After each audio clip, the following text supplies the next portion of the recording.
பன்னீர் butter masala செய்கிறதுக்கு 2 பெரிய வெங்காயத்தை கட் பண்ணி வச்சுருக்கேன், 2 தக்காளி, 2 வரமிளகாய், கொஞ்சம் இஞ்சி பூண்டு, 5-6 முந்திரி பருப்பு, பட்டை கிராம்பு ஏலக்காய் எடுத்து வச்சுருக்கிறேன்.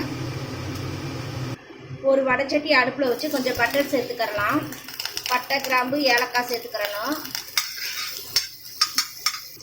2 வரமிளகாய், இஞ்சி பூண்டு, 5-6 முந்திரி, 2 பெரிய வெங்காயம்,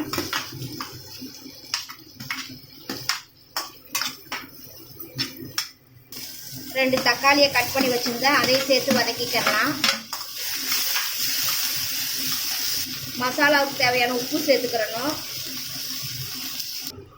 மஞ்சத்தூள், மிளகாய்த்தூள் 1 டீஸ்பூன், எல்லாத்தையும் வதக்கிக்கலாம். வெங்காயம் தக்காளி வதங்கிடுச்சு. இதை நல்லா ஆறுனதுக்கப்புறம் மிக்சியில் அரைச்சிட்டு வந்துடலாம். ஒரு தோசைக்கல் அடுப்பில் வச்சு கொஞ்சமாக பட்டர் சேர்த்துக்கலாம். கட் பண்ணி வச்ச பன்னீரை லேசாக ரோஸ்ட் பண்ணிக்கிறணும்.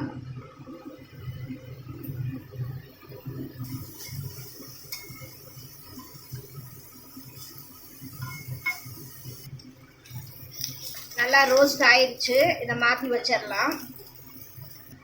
வதக்கி வச்ச வெங்காயம் தக்காளி அரைச்சிட்டு வந்தாச்சு. ஜார் கழுவுன தண்ணியை சேர்த்துக்கலாம். ஒரு 5 நிமிஷம் கொதிக்கட்டும். 1 டீஸ்பூன் சர்க்கரை சேர்த்துக்கலாம். நல்லா கொதிச்சு வத்திடுச்சு. இப்போ பன்னீரை சேர்த்துடலாம். பன்னீரை சேர்த்தாச்சு. 1 ஸ்பூன் பட்டர் சேர்த்துக்கிறணும். ஸ்டவ்வை ஆஃப் பண்ணிடலாம். மல்லித்தலையை போட்டு இறக்கி வச்சிடலாம். பன்னீர் பட்டர் மசாலா ரெடி ஆயிடுச்சு.